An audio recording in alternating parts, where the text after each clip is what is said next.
Over the years, I've had quite a lot of hallucinations, some very memorable, some fleeting, and then some confusing. So let me just go over some of them and try and use some images to show you what I saw. The first most significant hallucination that made me very emotional was I was walking through a city centre, and as I was walking through, I remember being very stressed, and stress usually promotes my hallucinations. I remember looking out at people while walking on the street, and because I normally used to look down, I'd look up, and they all had smoothed over faces that looked like this, but it's very hard to explain. Um, and that persisted for quite a few seconds, and then I remember looking down, remaining calm, and then it went away. I don't actually remember what happened after that moment. And I think that must have been like a stress response or something, and maybe that was quite traumatizing to see that.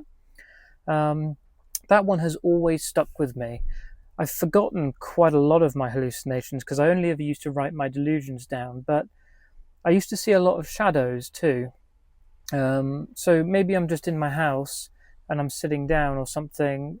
I would see like a shadowy figure move. Um, One time I was trying to walk through my door to my bathroom, and it really made me jump because this like tall as me kind of shadow thing went woof like through the door, and that I sort of freaked out a little bit like that, and then went to the bathroom. But I used to see a lot of those, and sometimes it could be I'm just sitting down and I see something go like that past my peripheral vision into like an alley or something. The worst shadow I ever had was the most human looking shadow. So I was walking home one night. Actually, sorry, I was walking into town one night for a walk around town, and I always walked past this parking lot, and the parking lot was a multi-story car park with an entrance like this, but because it was a commercial entrance, it was often dark at night with only the light bleeding in from the street to illuminate some of the entrance to the car park. So I'm walking past like this, and I notice, as clear as day in the corner of my eye, a person stood like this, but like a shadow form, similar to how Dementors in Harry Potter look. And it was there, and I was like, I don't really want to look at that. I don't know what that is, because, it's a sense of it being in a really weird place, standing completely still as well. So it's like, I don't even want to look at that. And then when I looked at it, it just completely disappeared. When things like that happen, it's almost like seeing a lion. I've never seen a lion, but I imagine people that live in climates and countries where there are lions and bears, that when you see those things, your initial reaction is to feel like, oh, what have I just seen? And so that's the response that I've had to these kinds of things pretty much all the time. I've had hypnopompic and hypnagogic hallucinations as well, both auditory and visual. The worst hypnopompic, so hypnopompic and hypnagogic hallucinations, I'll put them here. They are hallucinations that you see when you're waking up or just falling asleep. So one time I was just waking up, a hypnopompic hallucination, and I remember seeing someone that I knew in my bedroom. And I kind of got up. It persisted for quite a while, and I remember looking at them and then thinking, there's no way they can be in here, and then closing my eyes again, trying to like put my head in my pillow, and then looking again, and they'd gone. I even told that person I'd had a hallucination of them as well, which they weren't probably quite happy with. Um, and then I've had other times where I've tried to go to sleep, and I'll hear a loud scream in my ear. I think what makes this worse is my tendency to have hallucinations in general, because other people will have hypnopompic or hypnagogic hallucinations, but they won't be to the same severity as mine. You'll often hear about people that have seen ghosts and they've seen lost loved ones and things, and this will often be in those hypnagogic hallucinations or hypnopompic. What's typically frustrating for someone with psychosis or schizophrenia is that it's not just within that sleep-wake cycle. While you're going through your day-to-day routine, you'll see a hallucination, and then that, there's no reasonable explanation to that yet, unless you've seen my video on what causes hallucinations based off my experience and some science. I really go heavily into expectation theory. I'll put that on screen now, about how I have noticed a tendency within my expectations to cause hallucinations. But then there's some hallucinations which don't fit into that category unless they have been off really old thinking. And one of those hallucinations was the demon that I saw.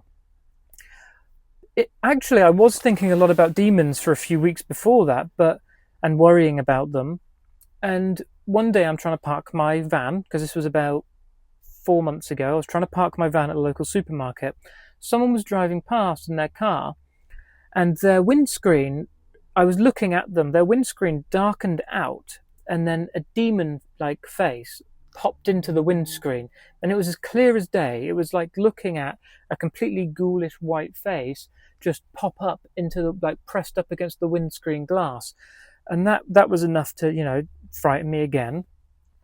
What I have noticed, and also I've read up a lot about this, is that persistent hallucinations are very rare. And the way that I have always managed these experiences is by reminding myself that the current theory of expectation causing hallucinations is that somehow I've created cognitecture. I've just released a video explaining what that is on the 3 metaphysical structures. I have developed cognitecture, whether subconsciously or consciously, or if I remember it or not, that has led to a strong emotional expectancy, which has then promoted the hallucination. So I will remember that that's why I've seen this thing, and that it's not going to persist, and that I need to work more on making sure I calm down my inner construction of language and cognitecture so that I don't produce any more adverse hallucinations. And that works for me. I've never taken medication for these hallucinatory experiences. I've used Zen Buddhism to make sure that I don't build on them and that I don't get into trouble with them, because, when you're, for example, going through day by day, I don't want to say that, because really I should have been on medication. I really should have been on medication. I would have been able to avoid a lot of difficulty in my life if I had just gone on medication and then figured all this stuff out while on medication. Because obviously I have thought one time when this was really bad that, I could be driving and then I could see something and God knows what would happen then. But luckily they haven't persisted, and the knowledge that I've gained now has kept this stuff at bay completely. But it's taken a lot of work and a lot of understanding to do that. Hallucinations also, I've spoke about auditory ones and how they affect this, but visual hallucinations have the ability to really detach you from reality. And they also have the ability for you to think up other versions of reality. What's really difficult is sometimes, I saw this one before that was like a light, and it was like a portal to another world. And I believed in a psychotic episode that I was a divine being that was going to transcend, and God was opening up a portal for me to walk through. Luckily I didn't, because that would have been a very painful experience. Visual hallucinations, they really have the ability to affect what you think. And the same as auditory hallucinations.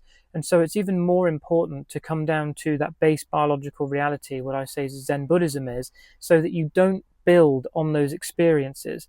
What I have found is, like with my light hallucinations, if I start, because you can feel really good about hallucinations. That's the thing that trips you up, is you'll feel good about them. You're like, oh, I like this. Oh, it supports the way I'm thinking. And then you build on those hallucinations. What that does is teaches the brain that that's a significant thing. It's just shown you, and there is utility in that. Remember what I talked about in the reason hallucinations are promoted is because the same way that purple is an imaginative guess by the brain, hallucinations are imaginative guesses as to what you think you will see.